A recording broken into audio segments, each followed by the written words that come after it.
नमस्कार मित्रों, आपके अपने YouTube चैनल में आपका स्वागत है। 2 अक्षरों का छोटा सा शब्द होता है मन, लेकिन इसकी ताकत, इसकी शक्ति कितनी विशाल है यह हम सोच भी नहीं सकते। क्योंकि जो हम सोचेंगे वो बुद्धि से सोचेंगे, दिमाग से सोचेंगे, और दिमाग एक दायरे में ही सोच सकता है, उस दायरे से बाहर नहीं सोच सकता। लेकिन जो मन होता है उसका कोई दायरा नहीं होता, उसकी कोई सीमा नहीं होती। मन एक पक्षी की भांति है जिसके लिए पूरा आसमान खुला हुआ है उड़ने के लिए। उसी तरह मन होता है, मन की सीमा अपार होती है, लेकिन जिस हथियार में जितनी ज्यादा शक्ति होती है उस हथियार को इस्तेमाल करना उतना ही ज्यादा कठिन होता है। यही बात मन पर भी लागू होती है। इसमें इतनी ताकत होने के कारण इसको इस्तेमाल करना भी उतना ही कठिन होता है, और अक्सर इंसान अपनी पूरी जिंदगी में अपने मन को इस्तेमाल करना सीख ही नहीं पाता, उसकी शक्तियों को पहचान ही नहीं पाता। अगर आप पूरे एकाग्र भाव से अपने मन में एक विचार और भाव पैदा करते हैं कि मुझे दुनिया के फला देश की फला लाइब्रेरी में रखी हुई फला किताब पढ़नी है, तो यह पूरा ब्रह्मांड उस किताब को हमारे लिए उपलब्ध कराने में लग जाएगा। जी हाँ, सुनने में यह बात असंभव लगती है, लेकिन अगर हम पूरे एकाग्र भाव से विचार करते हैं और पूरा सच्चा भाव करते हैं उस चीज को पाने का, उस वस्तु को पाने का, तो पूरा ब्रह्मांड उसे हमारे लिए उपलब्ध कराने में लग जाता है। आज की जो मैं कहानी आपको सुनाने वाला हूँ, उसके बाद आप अपनी मन की शक्तियों का इस्तेमाल करना सीख जाओगे। उसके बाद आप जो भी पाना चाहते हो, जो भी जीवन में करना चाहते हो, उसको अपने मन की शक्तियों से संभव कर पाओगे। तो इससे पहले कि आप इस कहानी में खो जाएं, आपके अपने चैनल धर्मार्थ ब्रांड को सब्सक्राइब जरूर कर लें। तो चलिए कहानी शुरू करते हैं।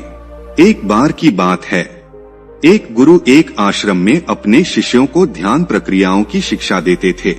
तरह तरह के ध्यान लगाने के रास्ते वो उन्हें बताते रहते थे। वो गुरु बहुत ही प्रतिभाशाली थे। उनके चेहरे से उनके शांत और सौम्य मुद्रा सभी बच्चों को आकर्षित करती थी। उनका चेहरा हमेशा सकारात्मक ऊर्जा से भरा होता था, और जो भी उनसे मिलता था या उनके चेहरे को देखता था तो उसके हृदय में भी गुदगुदी होने लगती थी। इससे सभी बच्चे आकर्षित थे। सभी बच्चे चाहते थे कि हम अपने गुरु की भांति बन जाएं, हम गुरु की तरह शांत और सौम्य बन जाएं। लेकिन बहुत प्रयास करने के बाद भी बच्चे उनकी स्थिति पर नहीं पहुंच पाते थे। वो इस बात पर कभी गौर ही नहीं करते थे कि गुरु ने इस अवस्था को पाने के लिए कितनी साधना की है, कितनी उम्र बिताई है, कितना संयम रखा है। उनका एक शिष्य था, वो भी उनसे बहुत ज्यादा आकर्षित था और वो चाहता था कि मैं जल्द से जल्द अपने गुरु की तरह बन जाऊं। इसीलिए बहुत सारे ध्यान प्रक्रियाएं करने के बाद भी जब वो उस अवस्था को हासिल नहीं कर पाया तो उसने सोचा कि गुरु हमसे पूरा ज्ञान नहीं दे रहे हैं, गुरु हमसे कुछ ना कुछ छिपा रहे हैं। इसी संदेह ने उसके मन को घेर लिया। उसका मन पूरा संदेह से भर गया और इस संदेह का निवारण करने के लिए उसने सोचा कि मैं पूरी तरह से गुरु की नकल करने लग जाता हूँ। जिस तरह पूरे दिन में गुरु आचरण करते हैं उसी तरह से मैं भी करूँगा तो मैं भी इस अवस्था को प्राप्त कर लूँगा। इसीलिए उसने सुबह शाम दिन रात गुरु का अनुसरण करना शुरू कर दिया। वो छुप छुप कर अपने गुरु को देखा करता था कि गुरु किस तरह बैठते हैं, किस तरह उठते हैं, किस तरह ध्यान लगाते हैं, किस तरह किसी से बातचीत करते हैं, किस तरह गुरु चलते हैं। उसने हर छोटे से छोटा गुरु का व्यवहार नकल करना शुरू कर दिया। जिस तरह गुरु आचरण करते थे उसी तरह उस शिष्य ने करना आरंभ कर दिया। पहले उसने देखा कि गुरु किस तरह बात करते हैं तो उसने भी उसी तरह बात करनी शुरू कर दी। फिर उसने देखा कि गुरु किस तरह चलते हैं तो उसने भी उसी तरह चलना शुरू कर दिया। लेकिन यह सब नकल वो गुरु से छुप छुप कर करता था, उनके सामने कभी नहीं करता था। लेकिन कुछ दिन बीत जाने के बाद वो हिम्मत करके एक दिन गुरु के साथ चल पड़ा। उस समय गुरु एक नदी पर स्नान करने के लिए जा रहे थे और वो शिष्य गुरु के साथ साथ चल रहा था, और नदी पर पहुंचकर गुरु की तरह ही नदी में उतरकर उसने स्नान किया और उसके बाद जिस चट्टान पर गुरु बैठकर ध्यान करते थे, उसी चट्टान पर वो गुरु से पहले जाकर बैठ गया और वहीं पर ध्यान करने लग गया। गुरु ने ये सब भांप लिया और उन्हें समझते देर नहीं लगी कि यह शिष्य मेरी नकल कर रहा है, इसीलिए वह पास की चट्टान पर जाकर ध्यान करने लग गए। उस शिष्य ने सोचा था कि गुरु मुझसे कुछ ना कुछ कहेंगे और वह ध्यान करते वक्त यही सोच रहा था कि किसी के बोलने की आवाज आती है कि नहीं आती। लेकिन थोड़ी देर बाद भी जब गुरु कुछ नहीं बोले तो उसने आंखें खोलकर गुरु की तरफ देखा। गुरु उसकी तरफ देखकर मुस्कुरा रहे थे। इस पर शिष्य ने पूछा, गुरुवर आप मुस्कुरा क्यों रहे हैं? इस पर गुरुजी ने कहा कि बेटे तुम मेरी नकल क्यों कर रहे हो? शिष्य ने कहा कि गुरुजी मैं आपकी तरह बनना चाहता हूँ, मैं चाहता हूँ कि मैं भी आपकी तरह शांत और सौम्य बन जाऊं, आप ही की तरह बात कर सकूं, आप ही की तरह चल फिर सकूं। यह सुनकर गुरु ने कहा कि बेटे नकल करना बंदरों का काम होता है। बंदर दूसरों की नकल करते हैं और वैसा ही व्यवहार करते हैं, लेकिन हम बंदर की योनि से ऊपर उठकर इंसान की योनि में आए हैं। हमने इंसान के रूप में जन्म लिया है और तुम दोबारा से बंदर बन जाना चाहते हो, यह कहाँ की समझदारी है?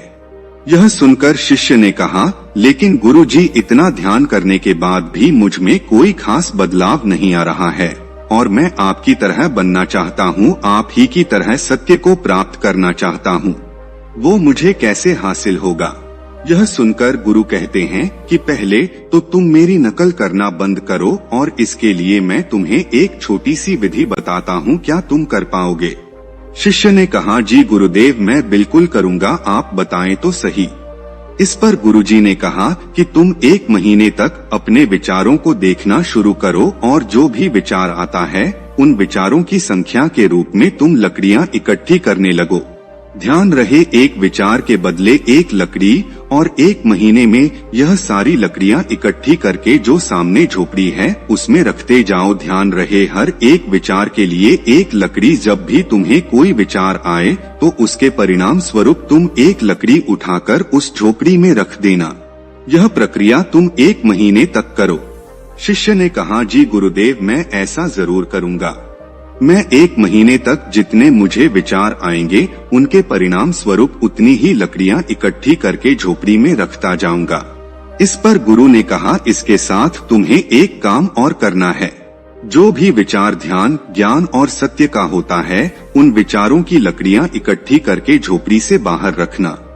ध्यान रहे, बाकी विचारों की लकड़ियां झोपड़ी के अंदर और जो ध्यान, ज्ञान और सत्य की लकड़ियां हो वो झोपड़ी के बाहर रखनी है। और यह सब प्रक्रिया तुम्हें 1 महीने तक करनी है। इस पर शिष्य ने पूछा, लेकिन गुरुजी इससे होगा क्या? गुरुजी ने कहा कि यह तुम्हें यह प्रक्रिया पूरी करने के बाद ही पता चलेगा। तुम बिना परिणाम की चिंता किए हुए इस प्रक्रिया को 1 महीने तक करो, उसके बाद क्या हासिल होता है वो हम बाद में चर्चा करेंगे। उसने ऐसा ही किया। 1 महीने तक जो भी विचार आता रहा उसने उसके परिणाम स्वरूप उतनी ही लकड़ियां इकट्ठी करके झोपड़ी के अंदर और बाहर रखता रहा। 1 महीने का समय बीतने के बाद वो गुरुजी के पास गया और गुरुजी को कहा कि गुरुवर मैंने वो प्रक्रिया पूरी कर ली है। यह सुनकर गुरुजी उसके साथ आए और उस झोपड़ी के अंदर गए जहाँ पर उसने वह लकड़ियां इकट्ठी कर रखी थी। गुरुजी ने देखा कि वहाँ पर बहुत सारी लकड़ियां इकट्ठी हो रखी है। इसके बाद गुरुजी बाहर आए तो बाहर उन्होंने देखा कि बहुत थोड़ी सी लकड़ियां इकट्ठी हो रखी है। इसका मतलब यह था कि ध्यान, ज्ञान और सत्य के विचार कम थे और बाकी के दूसरे विचार उससे कई गुना ज्यादा थे। यह देखने के बाद गुरुजी ने शिष्य से कहा कि बेटे तुम अब एक काम करो, झोपड़ी के अंदर जितनी भी लकड़ियां हैं उन्हें उठाकर नदी में बहा दो। यह सुनकर शिष्य आश्चर्यचकित होकर बोला कि गुरुजी यह तो बहुत सारी लकड़ियां हैं, इतनी लकड़ियों का बोझ तो मैं उठा भी नहीं पाऊंगा। यह सुनकर गुरुजी मुस्कुराए और बोले कि जब तुम इतनी लकड़ियों का बोझ नहीं उठा सकते तो इतने विचारों का बोझ कैसे उठा लेते हो? शिष्य ने कहा कि गुरुजी विचारों में तो कोई वजन ही नहीं होता है। इस पर गुरुजी ने कहा, यही तो तुम्हारी गलतफहमी है। विचारों में इन लकड़ियों से भी ज्यादा वजन होता है, लेकिन वह हमें महसूस नहीं होता क्योंकि वह वजन हमारे शरीर पर ना होकर हमारे मन पर होता है, हमारे मस्तिष्क पर होता है। तुम खुद देखो, सत्य, ज्ञान और ध्यान के विचार कितने थोड़े से हैं और बाकी के फालतू विचार कितने ज्यादा हैं, और तुम इतने थोड़े से सत्य के विचारों को लेकर परमात्मा को प्राप्त करना चाहते हो। तुमने परमात्मा का इतना थोड़ा मूल्य लगाया है। बच्चे, ध्यान, ज्ञान और सत्य के विचार तुम्हारे बाकी विचारों के नीचे दबे हुए हैं। जब तक वो विचारों के नीचे दबे रहेंगे, तुम ही बताओ तुम्हें सत्य की प्राप्ति कैसे हो सकती है।